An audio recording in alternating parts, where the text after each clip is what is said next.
on it.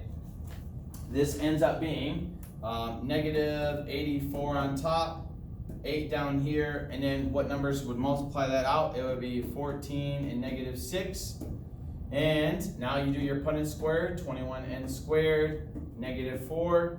And then this would be 14n and negative 6n, like you figured it out, would be negative 2. That would be 7n. Vertically speaking would be 3n. And then the last term here would be a 2. So ladies and gentlemen, you are done, right? 7n minus 2, 3n plus 2. Okay, this one here, when you multiply these out, okay, this would be 3, negative 5, and 3. And then your answer would be 9 and negative 5.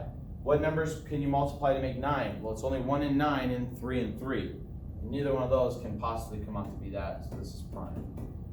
All right, and then the last one here would be negative 4 and 12. Okay, so if you have that set up, all right, what two numbers could you multiply together or add? So we do have the option of a negative 6, and so you can look at it and say, okay, can you factor this out? Well, once again, this actually has a 2 you could factor out of here. So if I factored out a 2, so let me change this answer once again. Whoop, and a whoop. Okay, so if I change this to a 2, this would be 3t squared, and then this would be minus 2t plus 1, right? Okay, so if my a value is 3, this would be negative 2, and this would be 1. This hopefully will shed you kind of a little bit of light. Negative 2 and 3. So what two numbers can you multiply together to make 3? And when you add or subtract, they would make a negative 2. Well, if you go, so remember, if you multiply to make a 3, the only things that you can multiply to make a 3 would be what? 3 and 1, right? So you could put in here a 3 and a negative 1. Would that work? No, that wouldn't. Can you do a negative 3 and negative 1? Yes, that would be 3, but when you add those together, that's negative 2.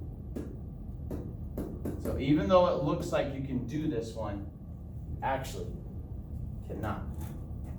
Ladies and gentlemen, if you have any questions, please make sure you see me, okay? There's a big misconception about this and how hard it can be. If you set your problems up right, you can do this, and it is simple. Do the homework. We're going to have more exercises on Monday, the 24th. So make sure you don't miss that day also. And then we're going to push forward and make sure that you guys are successful factoring. If you have any questions, come see me in class. But good luck, y'all.